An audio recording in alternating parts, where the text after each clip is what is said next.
Welcome back to my channel learn English with Maria. आज जो topic हम discuss करने वाले हैं वो लिटरेरी क्रिटिसिज्म का बहुत ही इम्पॉर्टेंट वर्क है जो सर सैमुअल जॉनसन ने लिखा है। ये एक ऐसे है life of Milton from lives of the poets. ये एक बुक है लाइव्स ऑफ द पोइट्स जो 1894 में पब्लिश हुई और लाइफ ऑफ मिल्टन इसी के अंदर से एक वर्क है जिसको आज हम डिस्कस करने वाले हैं। व्यूअर्स, आज मैं इस ऐसे को डिटेल में एक्सप्लेन करने जा रही हूँ। आपसे रिक्वेस्ट है अगर मेरे चैनल पर न्यू हैं तो इसको लाइक शेयर एंड सब्सक्राइब लाजमी कर दीजिए और वीडियो एंड तक लाजमी देखिएगा ताकि आप सारा कंटेंट समझ सकें। First of all we will learn about the biography of Sir Samuel Johnson. Samuel Johnson पैदा हुए 18 सितंबर 1709 में एंड इनकी डेथ हुई 13 दिसंबर 1784 में। उनको ऑफनली डॉक्टर जॉनसन के नाम से भी जानते थे। वो एक इंग्लिश राइटर थे और उनकी बहुत सारी कंट्रीब्यूशन है as a poet, as a playwright, as an essayist, as a moralist, literary critic, sermonist, biographer, editor and lexicographer. उन्होंने ऑक्सफोर्ड डिक्शनरी के अंदर नेशनल बायोग्राफी में उनको कहा जाता था arguably the most distinguished man of letters in English history. उन्होंने एक डिक्शनरी भी राइट की और उन्होंने डिक्शनरी जॉनरास को इनिशिएट भी किया। सैमुअल जॉनसन ने एक वर्क लिखा जिसका नाम है lives of the most eminent English poets, या शॉर्टली इसको कहा जाता है लाइव्स ऑफ द पोइट्स।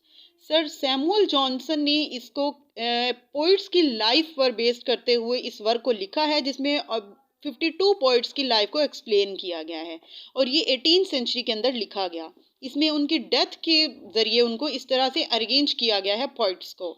और 18 सेंचुरी के क्लोज होने तक या क्लोज होने के करीब जो उनके वर्क्स थे वो अपीयर होना स्टार्ट हो गए। बेसिकली या मोस्टली जो उनके वर्क्स हैं, जो पोइट्स की लाइव्स हैं, उनको 3 सेक्शंस में डिवाइड किया गया है। एक biography, secondly brief character and thirdly critical section. Samuel Johnson Milton को करेक्टराइज करते हैं एक ऐसे मैन के तौर पर जो सपोर्ट और इनकरेज नहीं करते दूसरों को।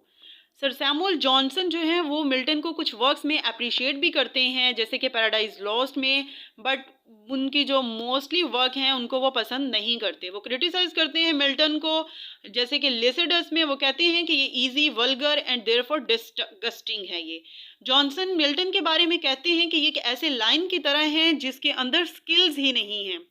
मिल्टन ने बहुत सारे कंट्रीज़ को विज़िट किया। सबसे पहला कंट्री जिसको विज़िट किया वो पेरिस था। अकॉर्डिंग टू जॉनसन के मिल्टन की जो सोनेट्स हैं वो बहुत ही बदतरीन हैं या वर्स्ट हैं।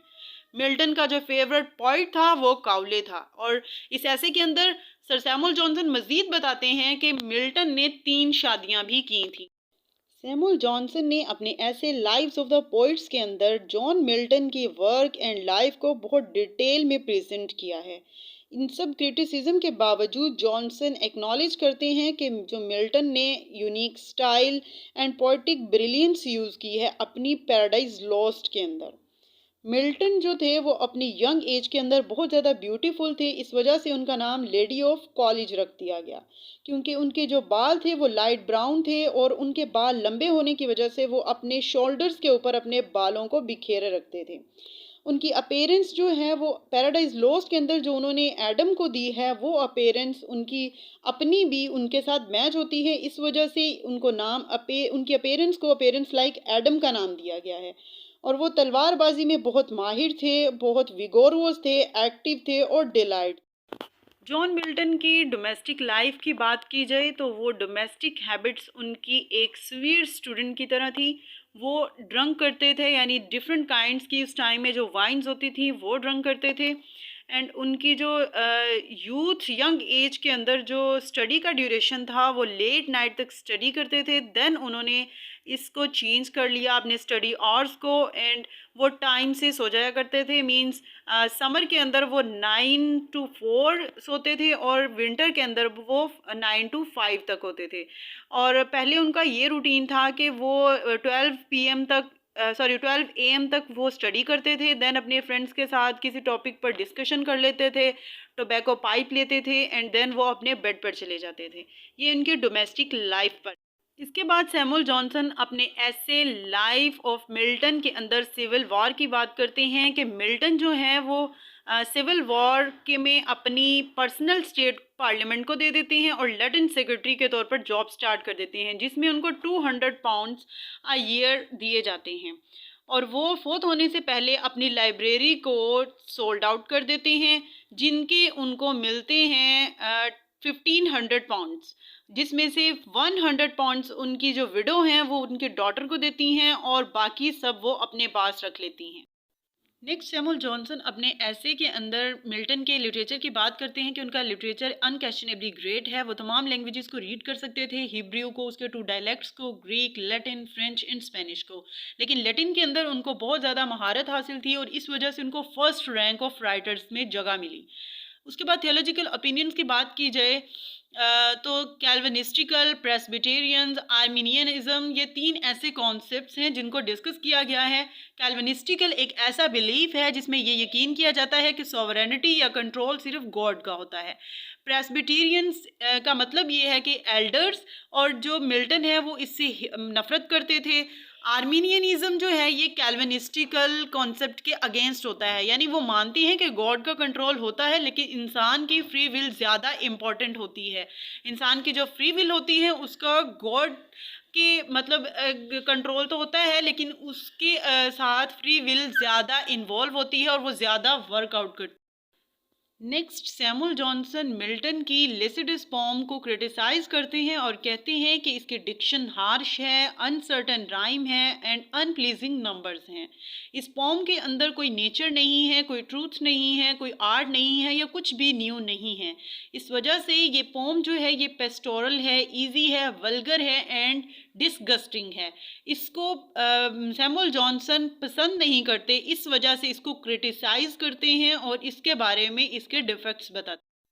Samuel Johnson next paradise lost, जो मिल्टन का बहुत ही ग्रैंड वर्क है, इसको डिस्क्राइब करते हैं। बेसिकली पैराडाइज लॉस्ट एक एपिक पोम है। एपिक कहते हैं लॉन्ग नैरेटेड पोम को, और पैराडाइज लॉस्ट जो है बहुत ही ज़्यादा ग्रैंड वर्क है मिल्टन का।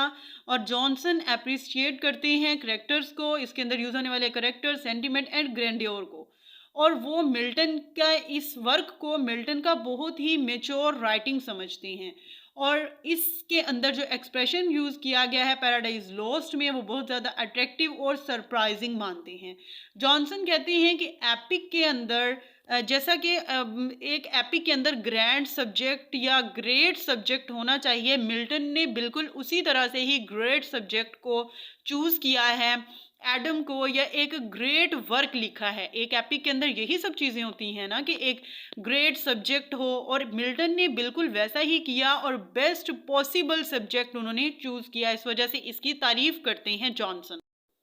सैमुअल जॉनसन मिल्टन के वर्क पैराडाइज लॉस्ट को बहुत ज़्यादा एडमायर करते हैं, बट बीइंग अ क्रिटिक वो इसको क्रिटिकली एनालाइज भी करते हैं और इसके 3 सेंट्रल डिफेक्ट्स को बयान करते हैं। नंबर 1 पर है the lake of human interest, कि इस पोम के अंदर या इस एपिक पोम के अंदर human interest, human manner, human actions वगैरह को प्रॉपर्ली शो नहीं करवाया गया। नंबर 2 पर है the faulty personification of sin and death, कि जो सिन और डेथ को पर्सोनिफाई किया गया है वो शो करता है लेक ऑफ पोइट्स स्किल को, कि पोइट ने स्किलफुली इसको एक्सप्लेन नहीं किया। नंबर 3 पर है the inconsistent personification of the spiritual beings, कि जो स्पिरिचुअल बीइंग्स को पर्सोनिफाई किया गया है जब या जो प्रेजेंट किया गया है उनको स्पिरिचुअल बीइंग्स को, वो बहुत कंफ्यूजिंग मैनर में प्रेजेंट किया है, उसने इसको क्लियर नहीं किया। दैट्स वाई ये उसके डिफेक्ट्स है। तो ये थी आज की हमारी वीडियो, आज का हमारा लेक्चर।